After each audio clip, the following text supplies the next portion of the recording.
Okay, so today we're going to talk about the pelvic binder. So first we're going to talk about the indications of using it. You're going to use it when you suspect pelvic involvement in trauma, when you can see or feel a deformity.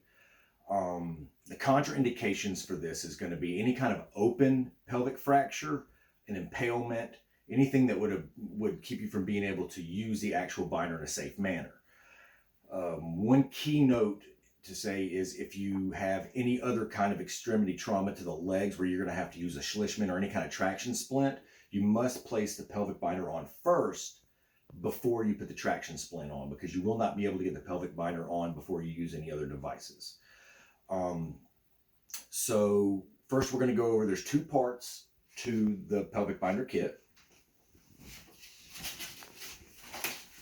It comes in a bag. First part is the binder itself. It's got a green side and a black side. The green side will be facing out, the black side will be on your patient. And then you have the securing strap. So naturally, the first thing you're going to do is you're going to assess for life threats. You're going to go through your ABCs and you're going to address all that stuff first. Your patient will be laid out. The suggestion is you don't want to move a trauma patient a lot. So what you're going to want to do is and how I do it is I will lay my traction splint out onto my soft stretcher or my backboard before we move the patient.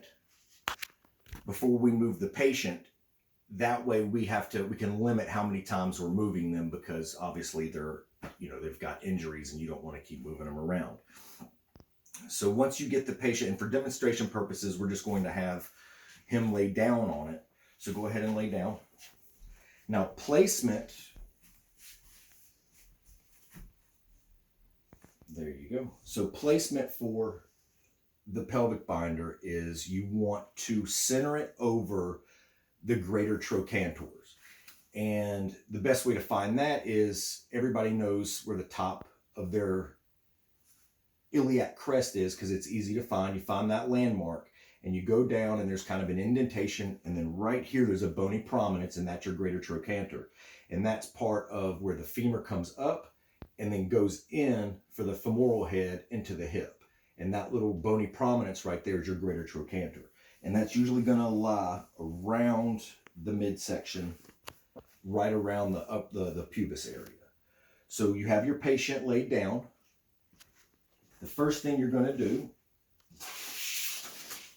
is, with anything that you're going to use, you'll always assess pedal pulses and do all that, because with binding somebody, you want to make sure that you're not cutting off any blood flow or anything like that.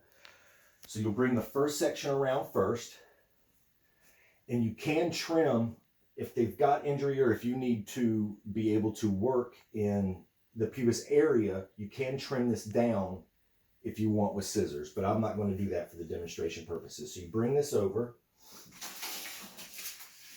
green side out, and the strap actually tells you how to do it, where to put it. So these triangle pieces, the triangle parts, are going to go on over the greater trochanter. You're going to kind of pull a little snug. You'll pull the other side over just like that. And again, you can trim this side if you have to assess anything over there. You're going to take the other triangle and you will put it on the opposite greater trochanter. Then there's two tabs in the middle.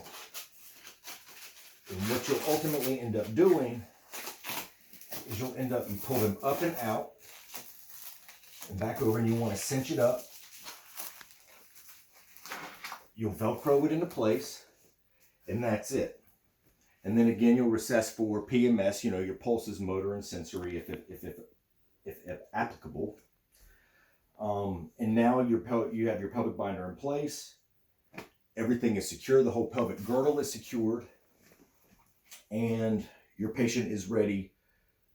Your patient is ready for packaging and going. And don't forget your secondary assessments, and just ensure that the binder stays in place. And that's it.